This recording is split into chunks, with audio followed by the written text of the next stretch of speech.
Bonjour à tous, donc les pièges du développement personnel.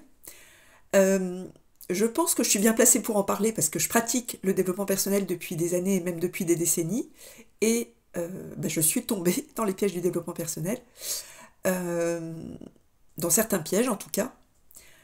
Alors en préambule, je considère quand même que c'est très positif, euh, parce que ça permet de donner des outils à tout un chacun pour résoudre ses problèmes, être plus heureux et être plus conscient aussi, mieux comprendre ce qui nous arrive. Donc pour moi, le développement personnel, c'est quelque chose de très positif.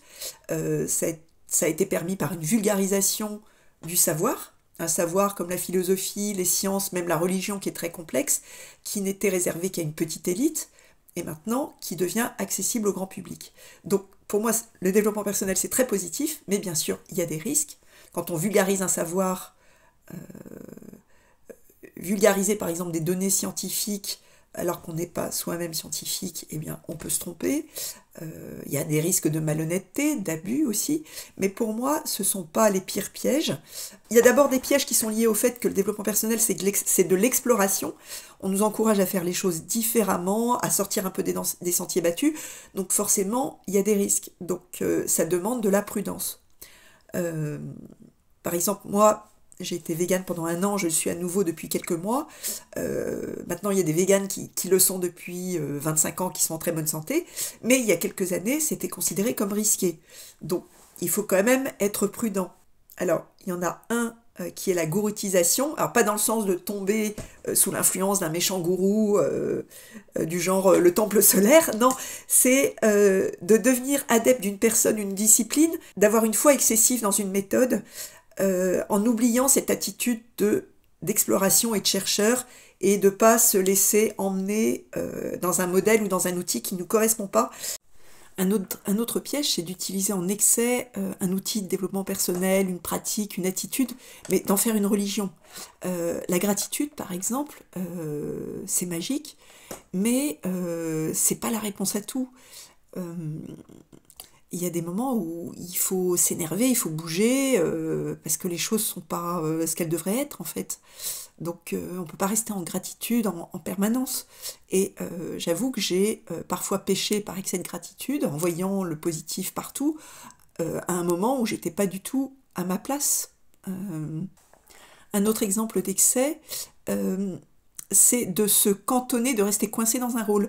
Par exemple, je connais autour de moi des personnes qui ont fait des psychothérapies, qui se sont rendus compte que leurs parents ou les adultes autour d'eux avaient fait des erreurs. Mais, alors du coup, c'est très bien de devenir conscient de certaines choses, mais il y a un moment où il faut reprendre son pouvoir et arrêter de se considérer comme une victime. Et il y a des personnes qui sont restées dans ce rôle de victime. euh, je trouve que c'est dommage.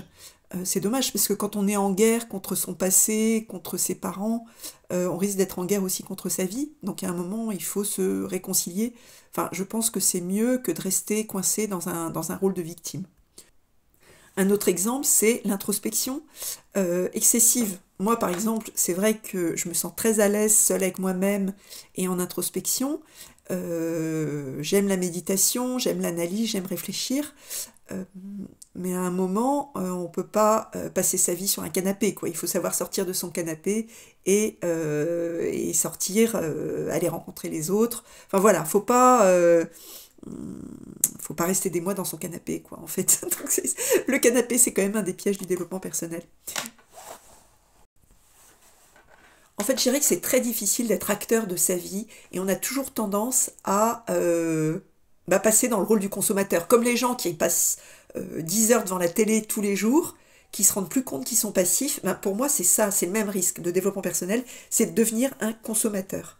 Et là, les pièges, ils sont à toutes les étapes. C'est-à-dire que, par exemple, on s'inscrit à une formation en développement personnel, mais on va pas la terminer. On va juste prendre du plaisir, se divertir. Le nombre de formations que j'ai démarrées, que j'ai pas terminées, et je sais que je suis pas la seule. Ensuite, il faut mettre en application les connaissances. Ça demande un nouvel effort. Ensuite, il faut mettre en application ces connaissances sur le long terme. Ensuite, il faut faire le bilan de nos efforts. Il faut avoir le courage de reconnaître que ça a marché ou pas, de réessayer ou pas, de changer de méthode. Et là, je dirais qu'on doit être un pourcentage infime. Peut-être qu'on est 0,5% à passer toutes les étapes toutes ces étapes du développement personnel. Et on doit être nombreux à laisser tomber en chemin. En fait, tout simplement, c'est hyper dur de piloter sa vie sur des années. Oui, c'est hyper dur parce que ça se passe sur des années. Et je sais qu'on est nombreux à oublier que le pilote dans l'avion, c'est nous. Donc il faut apprendre à se fixer des objectifs sur des mois, sur des années. Il faut apprendre à faire le bilan. Et si on obtient, voilà, si on fait pas cet effort, on n'obtiendra que des résultats temporaires ou vraiment pas significatifs en fait. Ça demande du courage. Donc voilà, affaire à suivre. Pour moi, la solution pour le moment, c'est la morning routine parce que au moins, ça m'oblige à prendre ce temps pour moi, pour le pilotage de ma vie, quoi. Voilà, la suite au prochain numéro. Je vous dis à bientôt.